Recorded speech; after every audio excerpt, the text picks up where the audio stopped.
Hi everybody, thanks for joining me for this Q&A video, question and answer video. I usually do these every single week, but they're kind of falling back on questions. I can't make a question and answer video without questions. If you guys want these to continue, I know many of you tell me, David, please never stop, never stop. I need questions. You gotta ask me questions, okay? Ask me questions, I'll tell you answers. Ask me enough questions, I'll do these every week. It's up to you guys, I leave it up to you, okay? It's been like 3 weeks it took to get some questions on here, so there's some, so I'm making another one. See how this goes. Something I like to mention every once in a while is a petition that I started, a global petition. Stop online narcissistic bullying.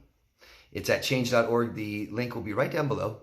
You'll see it in the comment section. You'll see it in the description box. I'd appreciate everyone worldwide to follow that link and hit that you support it. Hit yes. That's it. And it's global. Everybody, okay? This is a huge problem. It's on the rise. Most of you have been stalked and don't know. Okay, this might help with that. Online bullying, stalking, harassment, stuff like this. Thank you for supporting it. Okay, on to the next one. I like to recommend something every week. This week, I'm going to recommend something that has to do with boundaries. Just a little exercise to go over with you guys. Last couple of Q&As, I recommended a book or two about boundaries. Feel free to go back and look at those if you want a good book. These are 2 good books on boundaries. If you want to read one, go back and do that. I highly recommend it. I highly recommend it. We need to have boundaries in relationships. Most of you guys watching this video have had difficulties with boundaries, with your boundaries, with other people's boundaries. Okay, so let's learn what they are and how to safely navigate through relationships and make them healthy. So there's stuff that I do with my clients. It's called relationship evaluation, and there's much more involved in it than what I'm doing right now today. But this is a little exercise to help you guys with boundaries and to see where your relationship is at. So real simple, if you want to write this down, you can. You don't have to. But what we do is we just list names, people in our lives, and we put them in a category of either comfort or stress, okay? And maybe they're on the line somewhere. Where are they in that comfort and stress? This is about how it feels to you, how this relationship feels to you. Is this person too close to you and too smothering and too demanding and expecting of your time and your space?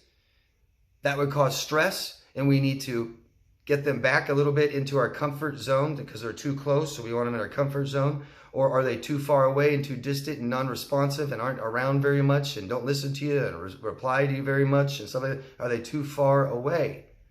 And we need to bring them closer into our comfort zone. So go down to each person and list, where is this relationship? Where does it feel to you? Does it feel comfortable? Or are there some things we need to work on? And what is that? Is that too far away or too close? And we communicate and we be vulnerable and we ask, we tell people how we feel, right? You're a little too distant lately. You feel too far away. I'm missing you. I don't like it. It feels uncomfortable. If they care, they'll ask, why? What have I done? What can I do? You know, honey, our schedules conflict, and so we don't get a lot of time alone together, and we're not taking advantage of that little time that we have. I kind of miss you. I haven't seen you in a couple weeks, hung out. Let's make some time together because we need to for the relationship. Okay? I kind of use there's a little thing that police officers use. When police officers pull people over, or they have an interaction with the public, and there's somebody that's not, let's say there's somebody breaking the law, there's somebody not complying, things like that, right? They say a police officer pulls a car over, they walk up to the car, and nowadays, what do they say? I don't have to do anything, I don't have to roll down my window, I don't have to give you ID, I can break laws and do whatever I want, and right, let me talk to your boss and all this other great stuff. And what police officers use is ask, tell, force. Ask, tell, force. Sir, would you please step out of the car? Sir, step out of the car. Next is open the door and rip him out of the car, right? And think of that in relationships. I'm going to ask you, would you please stop that? That's hurting me. That doesn't feel good. That's stressing me out. That's causing me stress, anxiety. Please stop that. Don't do that ever again. Now, stop now. Force, you can't force them. What are you going to do about it? You can't control them, can't force them. You have only control over yourself, what you do, where you are at, what relationships you have and don't have with people. That's it. Okay? Ask, tell, force. Boundaries are a measure of our self-worth. Boundaries, my boundaries is to communicate with you where my comfort zone is again. Okay? And how I communicate with you, how well my boundaries are a measure of my own self-worth. If I have to feel worthy enough of your time, of your space, of a healthy relationship, of what I want, of what I need to tell you, you're too distant, you're too far away, can you come closer? I need more of you, more of your time, more of your space. I have to feel worthy of that, right? Just like asking for help, receiving help. I have to feel worthy of that. A lot of you guys want help from me. It takes you 4 years to believe you're worthy of it. I get it all the time. Oh, I've been watching you for 4 years, David. It's like 3 or 4 years is kind of the marker. I should have gone to you a long time ago. Sorry you didn't feel worthy of it. I'm glad you feel worthy of my help today. And it's not my help, it's just help. The help that you need. Okay? Boundaries are a measure of our self-worth. Remember that next time you're not asking for something. Remember that next time you're not telling someone in your life how you feel. That you keep it quiet. That you don't tell them that they're bothering you. That you miss them. That this is not good enough. That you can't ever do this to me again. We don't give ultimatums and threats. If you don't stop doing this, I'm leaving you. No. When someone's hurting you, right? Someone hits me, are they ever allowed to hit me again? No. You're never allowed to hit me ever again. They keep hitting you. What can you do? Get out. If you want to know where your self-worth is, like I said, boundaries are a good measure of that. It's a little test I give. Try telling people no matter what they ask you for 24 hours. It shouldn't be that hard to tell people no, I don't have money. No, I can't help you. No, I can't talk to you right now. No, I can't do this for you. If it's hard, where's your self-worth? If that's easy, good. Now try to do it without any apologies. No, I can't do that. I'm sorry. Are you really sorry? Let's not say sorry if we're not sorry, right? Let's not say sorry for something we're going to do, right? I'm not going to help you. I'm sorry. Well, then help me, right? If you think that's easy, try saying no for 24 hours with no apologies, right? And no excuses, no explanations. No, I'm sorry, I can't do that because I have to go. No, just no. No. My favorite is no thank you. David, can I borrow $100? No thank you. David, can you come over and do yard work for me today? No thank you. Try it. See where you're at with that, because these are extremely important. And if we don't have boundaries, we need them. And when we start putting up boundaries, it may feel very, very uncomfortable to scary for the first time.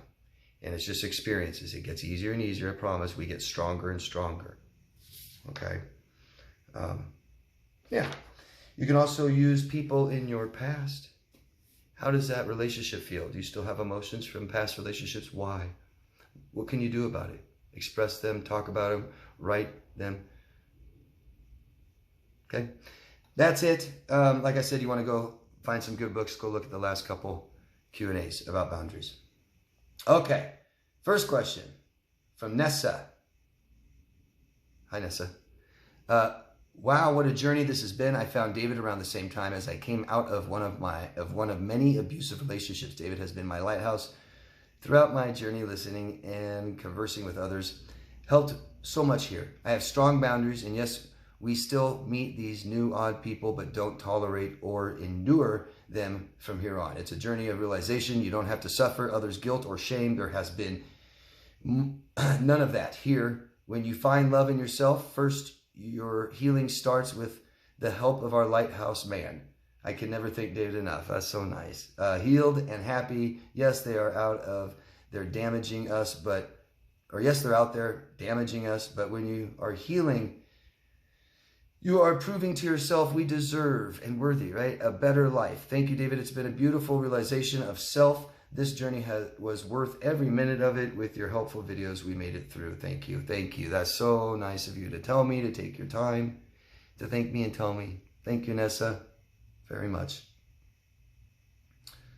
All right, here's a question, I think. Tara. Hi, Tara.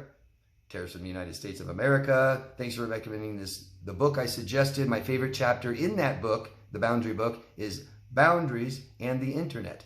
It really helped me with setting boundaries with people online. Wow, that's something advantageous for all of us, isn't it? Amazing how much people share online, or how many people don't have a life and they try to make friends online with people in different states and countries and think that they're friends because they reply to each other on comments. Nope. I hope you have higher standards than that. You have great answers to all the questions. Thank you, Tara, very much. Thank you for your support.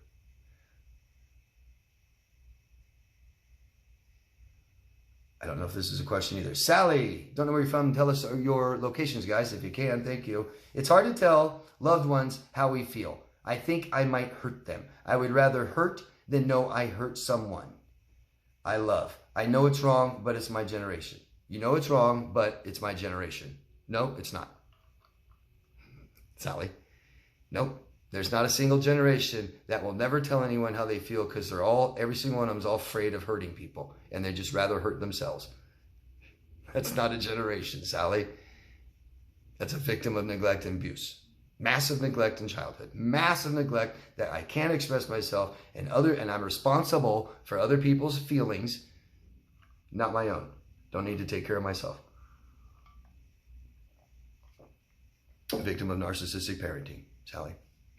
So, it's good. It's about boundaries, and that's why I made it. There's a few questions about boundaries today, so. Okay, real clear. Autonomy, self, myself, my emotions. My emotions are my body doing things. That's it. Feelings are what they're called. I am responsible for these, and nobody else is. No one, ever. We are responsible for our actions and our behaviors only. And I mean how they affect others. But we aren't responsible for someone else's emotions. So even if I hurt someone, I'm responsible for the action that I took. And all I can do is apologize and reassure someone I'll never do it again. But I am not responsible for their body and what it's doing. That's their responsibility, even if I hurt them. What can I do? Right? I can only, the interaction between me and this person, and I'm responsible and accountable for me, and they're responsible and accountable for themselves. So if I did a bad behavior to them, it's their responsibility to protect themselves. Get away from me or tell me to stop. Don't ever do that again. If all I can do is reassure someone, I can apologize, maybe that'll make them feel better, and I can reassure them I'll never do it again. If I can't reassure them that I'll never do it again, meaning this person does not feel reassured and is pretty goddamn sure that I'm going to do this again, get away from me. That's it. You can't control me. Okay? And then it's up to you to make yourself feel better. Don't leave that up to me. Like it's my punishment to make you feel better and go take you around and get you ice cream and take you to a park. And no. I hope that's clear.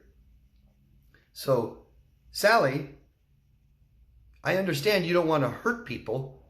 Why? Because you value respect and honesty and integrity and compassion, don't you? And empathy. So we don't want to hurt people, right? But what if everything you do hurts me, Sally? Is that all I have to do to control you? Ow. You go left. Ow. You go right. Ow. You back up. Ow. You get too close. Ow. Stop, Sally. You can't do that. That hurts me. Nope. Nope, don't tell me that. That hurts my feelings. I don't want to hear about what I've done to you. I don't want to hear about how hitting you hurts. I just want to be able to hit you, Sally. Shut up. That hurts my feelers.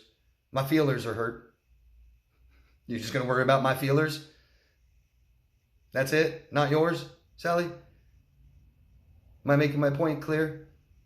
I know we don't want to hurt people, but sometimes we have to, don't we? Sometimes I have to end a relationship. Sometimes we have to end a relationship. What if that hurts their feelings? So we don't? No, we can just do it nicely. I'm really sorry. we'd be honest and kind and compassionate and respectful and honest. That's it. I'm sorry, it's over. I'm sorry I'm hurting you. I know it hurts you. I hope you're able to make yourself feel better tomorrow and for the next few weeks. I'm going to miss you too, and I'm going to grieve you too, and I'm going to go make myself feel better. I'm not going to just go date somebody right away to make me feel better. I'm not going to come back in a week for you to make me feel better. Clear? I hope so. It's not your generation, Sally.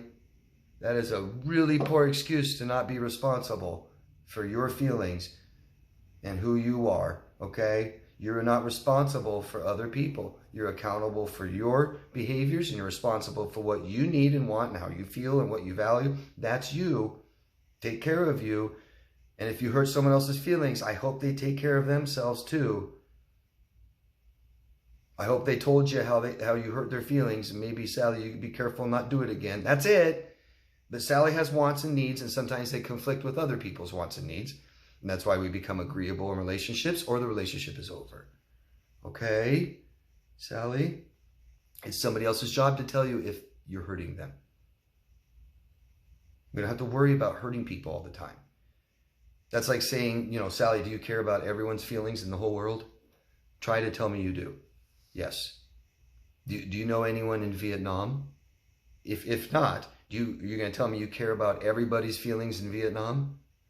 That's impossible. No, you don't. It's not genuine. If you go travel to Vietnam, is all their feelings more important than yours? And so you're just going to walk through that country and just accommodate everybody and not want anything, not need anything, because that they might not like that? Good luck. Good luck. Good luck to you and your whole generation. I hope I'm being clear. Ask questions, Sally. Ask more. Learn more. Read the book. Rory from Ohio. Hi, Rory.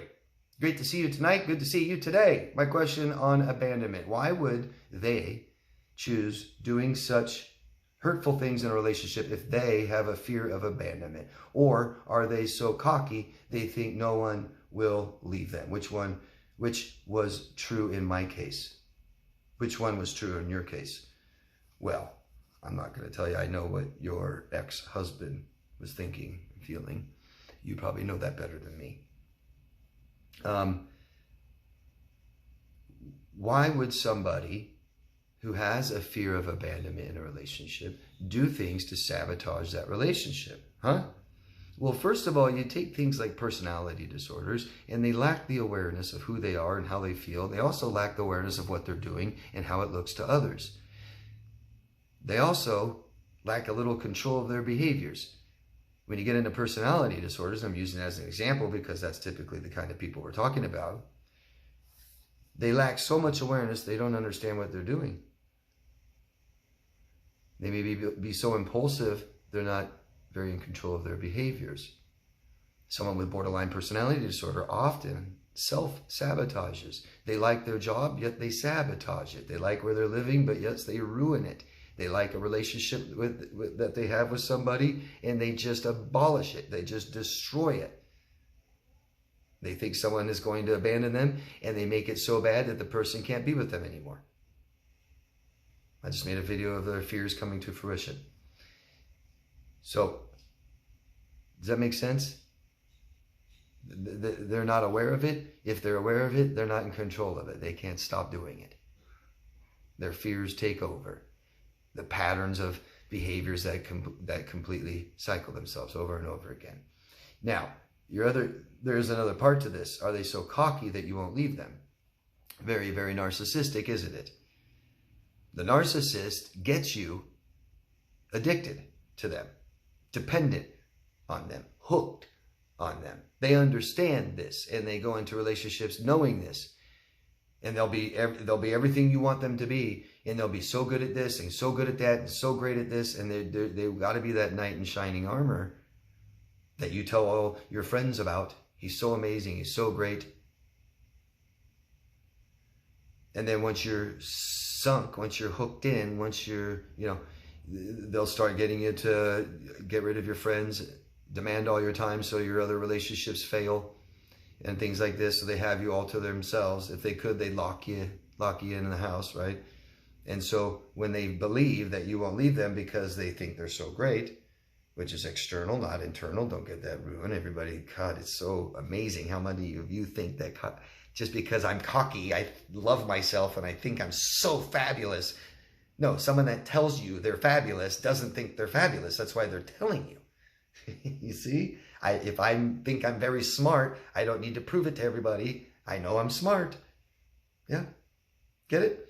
So, yes, somebody that fears abandonment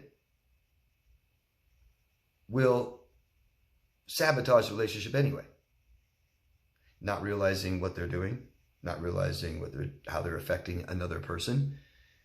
They say narcissists lack empathy. They don't want to say the exact same about borderline, but it's true. Borderlines lack empathy. I don't care what you want to say. You can say, oh, they are unable to understand how their actions and behaviors affect others. You mean how they feel about it? Yeah, that's called empathy. Borderlines lack empathy. Sociopaths lack empathy. Narcissists lack empathy. Histrionics lack empathy. So they're not very aware of what they're doing and how it's affecting you. One of the only emotions they will respond to is your anger. That's all they really care about. Are you angry? Are you mad? Are you going to leave me? Right? You see that? Have I done enough? Have I pissed you off enough? Have I hurt you enough? Have I ruined you enough? No? Okay, great. I have more time? Okay. I'll pull back the reins if I have a little bit.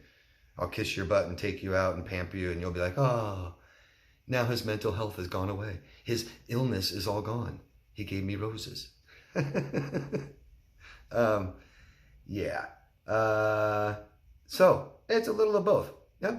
I mean, maybe the narcissist doesn't necessarily have a fear of abandonment, right? And they get a little cocky and they think that they're so great, you couldn't possibly leave me, right? Until they get a little hint of that and they go, oh, wait, what? Right? Where the borderline would be more fear of abandonment, and they ruin and sabotage the relationship anyway, even though that's their biggest fear. Okay? Hope I answered your question, Maury. Please let me know. Thank you. Oh, another one from Maury. Hi, David. I don't know if you're still doing Q&A Mondays. I am this week. Several times throughout my marriage, and even while in therapy together, my husband said, you don't deserve me. You deserve so much better. I voiced this, and so did our therapist. Then why don't you give me better? I know now why he couldn't or wouldn't. What are your thoughts on this? Maybe it's capacity, capability. Is he capable of it? We all want our relationship with people to be great and successful, and we want them to do this, and we want us to do that, and not everybody's capable of that, and that's a very honest question we have to be very extremely honest with ourselves and ask of these people, is this person capable of giving me what I want in this relationship? If not, what are we doing? It's going to cause them a ton of stress. It's going to cause you a ton of stress. And a sign of this is someone saying, I'm a bad mom. I'm such a bad, horrible mom. That's somebody telling you they can't do it. You see that self-pity? Self-pity means I can't do it. Not saying that a person can, but they're saying that, right? Oh, mom, why do you always do this? Oh, I'm such a horrible, awful mom. Instead of just being a better mom, they're telling you, I can't, or at least I won't. This sounds an awful lot like that kind of self-pity.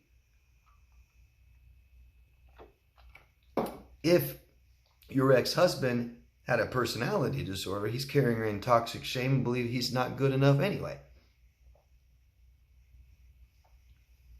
A lot of psychology involved in this. If he's saying that to your therapist, it's probably BS.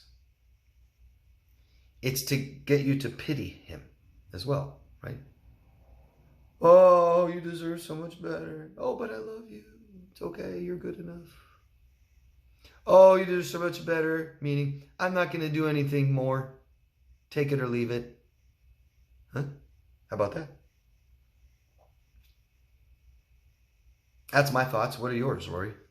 Tell me next week. Keep this, or tell me down there, and we'll keep this continuing if you have more questions. But that's what I think. Emily from South Africa. Hi, Emily. What can I say to a therapist so that they believe that my parents are narcissistic? Pretty sad, isn't it? Pretty sad. If a therapist isn't going to believe it, go find another therapist, because they're not going to believe it. They don't understand. Narcissists are so rare, you'll never even meet one. That's what I hear from therapists all the time. So rare, so rare, so rare, so rare. Then who in the hell am I meeting all the time? God, jeez. What can you tell a therapist so that they believe that my parents are narcissistic? You tell them all the things they do that shows that they are more important than you.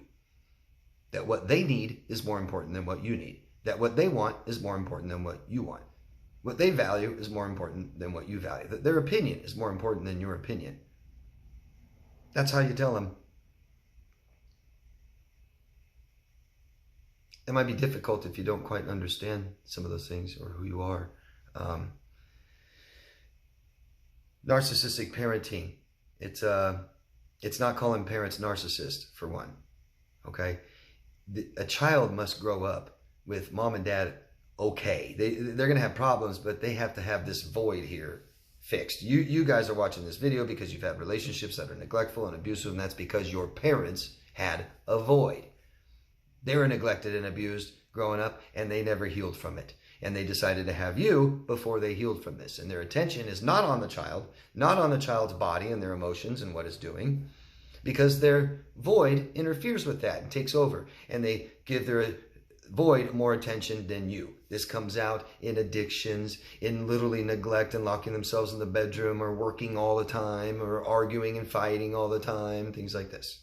Okay? That's more attention to their problems than you.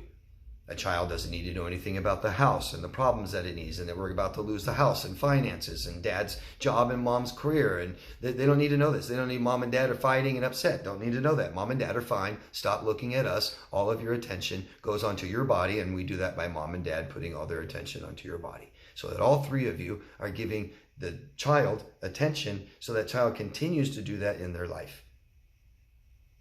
But if mom and dad just lost their job, and I'm so upset, and mom's high and dad's always working, and you see that there's no attention on the child. And then the child's attention goes on to the parents. I always console my mom and make sure she's okay. Dad doesn't want to hear how I feel. If I had a bad day or good day, it doesn't matter. Just get good grades. Do you see this? What can I say to my therapist? That mom and dad don't listen to me. That when I tell them that they're doing something that hurts me, they tell me to shut up and continue to hurt me. Mom and dad come to me with their problems and tell me their problems. They want me to console them. They want me to tell them that everything's okay. They parentify me. Mom and dad make me take care of my siblings. I don't want to take care of my siblings. I don't care how many children they decided to have. It's not my responsibility. This does not need to be an argument with your therapist. If it is, get out of there. Because there's just so many therapists that do not understand this at all, which is amazing, because it's the most important thing that a therapist needs to know. Right? Our emotional needs are the most important thing in our lives.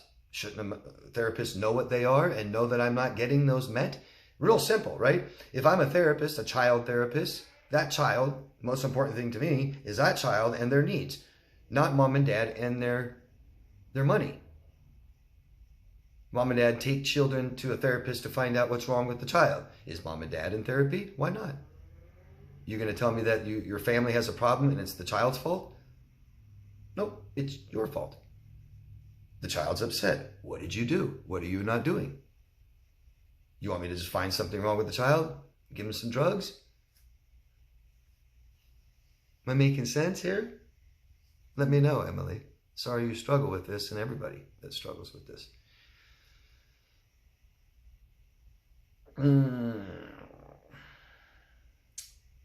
Big Dave from Tennessee. Hi, Big Dave. Trying to get back into the world. Hopefully this is not too personal.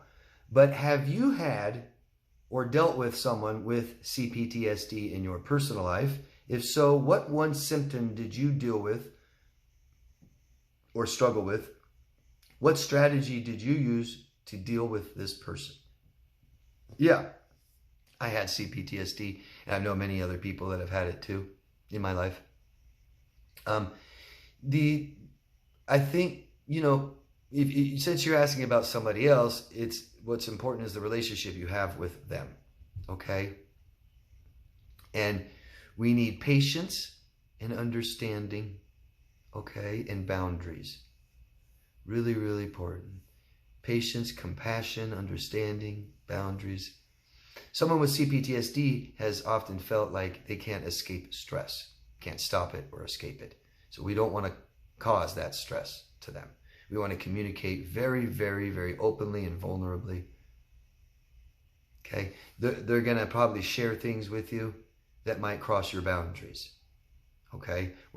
You can't fix them. You can't really help them. You can be supportive and listen to them and be careful of boundaries. What I mean by that is they have trauma.